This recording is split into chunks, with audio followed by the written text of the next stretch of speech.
Good morning, students. Welcome again to the class of commerce. Today we are going to take up the next topic, and that is types of economic activities. In the first class, we read about two main types of human activities, economic and non-economic. And we read that all the activities related to money, they come under the category of economic activities. And those which are not related with earning money but are done for personal satisfaction, those come under the category of non-economic activities. So today we are going to read further about different types of economic activities. These activities have been divided into three categories: business, profession, and employment. The thing that is common in all these activities is money, because all are done with the purpose of earning money. But otherwise, there is a lot of difference between these three activities. So first of all, talking about business, you must have seen people running their shops or factories, having their own industries like Ratan Tata, right? They have their steel industries. All these things, they come under the category of business, where people own a shop or a factory or an industry.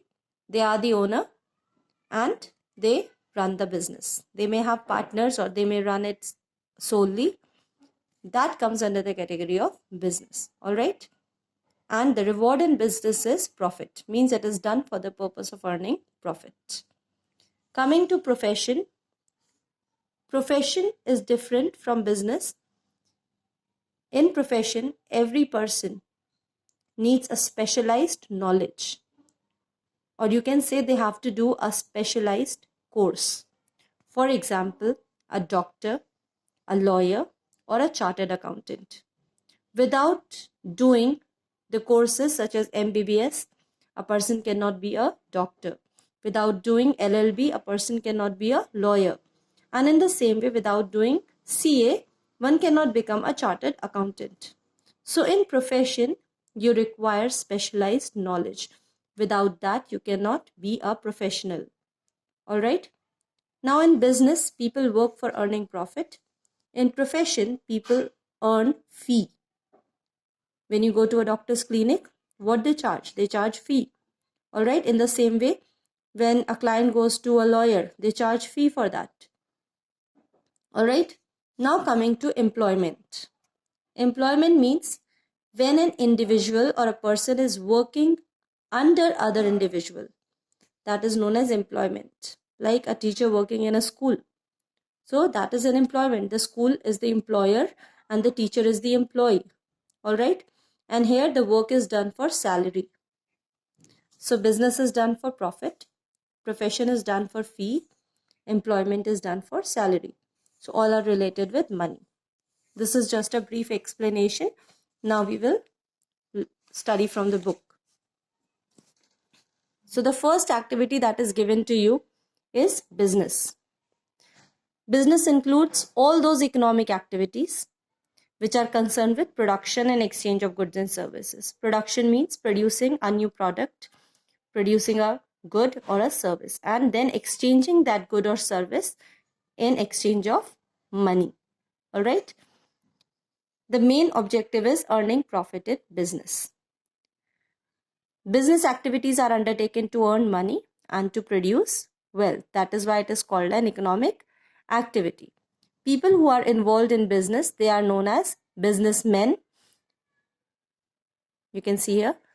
And these business activities, the firms that run these business activities, they are called business enterprises or business firms. All right. Now these 5 lines are the meaning of business.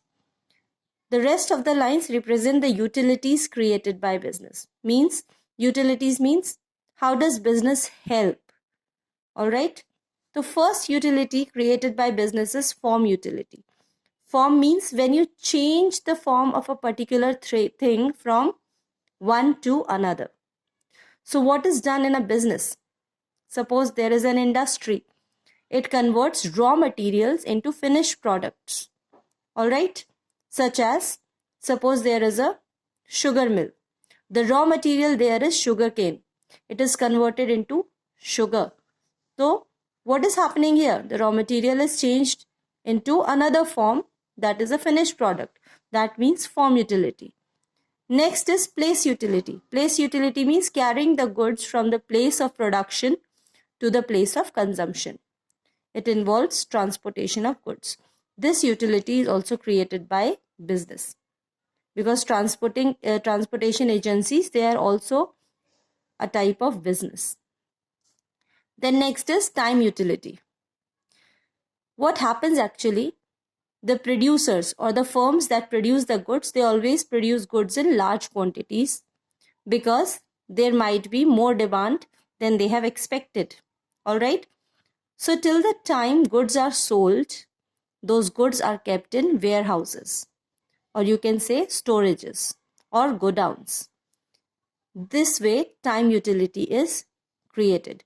Goods are stored for future use, which results in creation of time utility, so that at the proper time you can deliver those goods. These are certain examples of business: a factory, a shop, a transport company, a warehouse, an insurance company.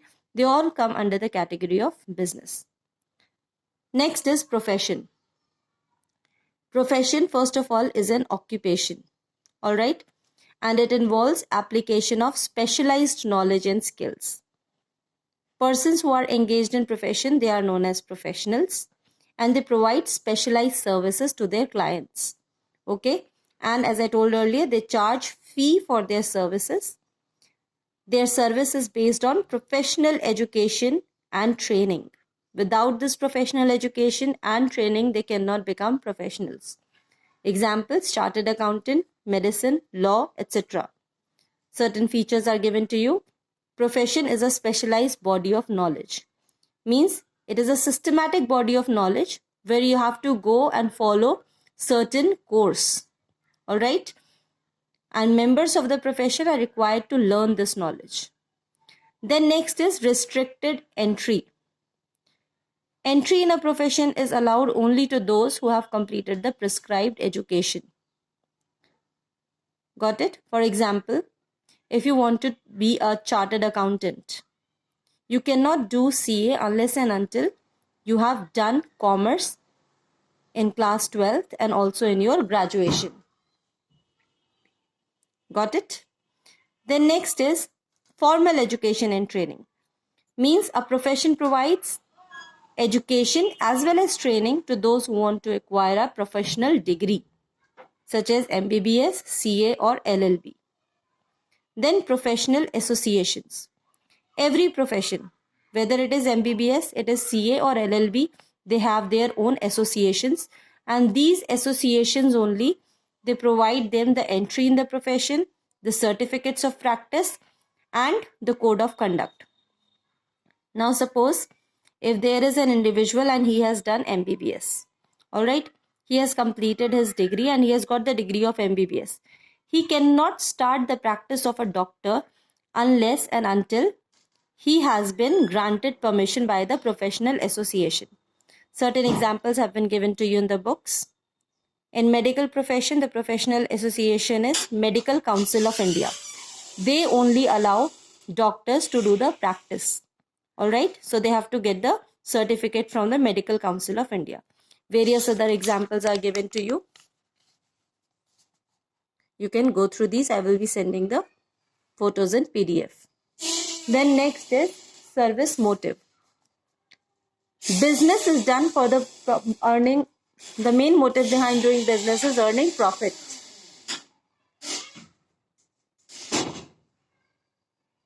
But the main motive in profession is service. All right, students. Second, last point is code of conduct. We just read that the professional associations, they also formulate a code of conduct. So every professional has to work according to this code of conduct. They cannot break the rules and regulations that are mentioned in the code of conduct. All right. If they go against such code of conduct, then their certificate might be terminated by the professional associations. Now coming to the last topic, and that is employment. Employment means when you are working under somebody for a salary. It is also an economic activity where people work for others in exchange for remuneration. Remuneration is another word for salary. All right. Now, the people who work for others are called employees. Suppose a teacher is working in a school. So the teacher is the employee, and the school or the organization which offers the work, they are known as employers. All right. The remuneration by an employer to his employee is known as wages or salary also. Terms and conditions are specified for every employment. There has to be an oral or a written agreement between the employer and the employee. All right. Now, it is not necessary that employer is only a private person. Employer can be a government body also, a government department, or it can be a private body. All right. One more thing that you have to keep in mind. When a professionally qualified person works as an employee, then he is also called an employee. All right. Means, suppose a doctor is working in a hospital. Means he has not started his own business, but he is working for others. Then he will also be called as an employee. All right. Coming to the features of employment. In employment, a person works for other person who is the employer. Then next is, an employee provides personal services to the people for whom they have been hired. Then next is, there is a service agreement or contract between the employer and the employee, and it can be oral or written. It has all the terms and conditions of the working. Then the employee has to work according to the employer. He has to obey the rules made by the employer. No capital investment is made by the employee. Capital means the money which is required, money or assets which are required to start any business. All right. So capital is required only in business or profession, but not in case of employment, because in employment, the employee works under employer. Employee gets wages or salary. Certain examples are mentioned here. A teacher working in a school, an engineer employed in municipal corporation, etc. Now, distinction has been given to you, but we are going to do it from this table that is given after this chapter. All right, students.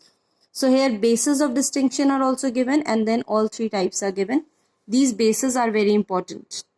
Means whenever you write differences, try to write these bases on the basis of which you are distinguishing.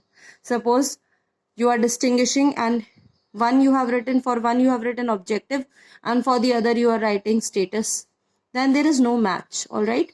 So whenever you do the differences, try to do it according to the basis of distinction. So first is objective. In business, objective is earning profit. In profession, objective is rendering service. And employment, objective is to earn salary. In business, minimum qualification is not mentioned. Means with any qualification you can start a business. In profession, it is necessary. You have to have a degree. Educational qualification is essential. In case of employment, it depends upon the job for which you have applied.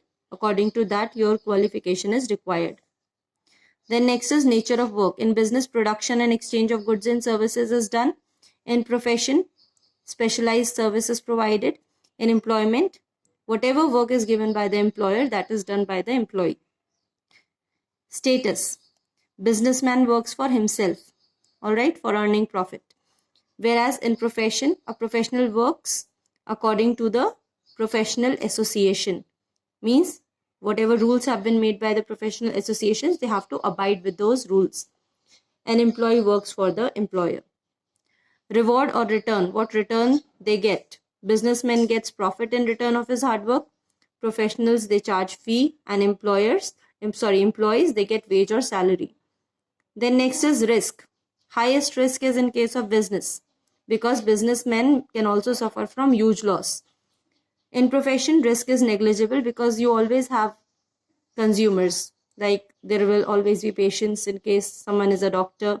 There will always be clients when there is a lawyer. All right.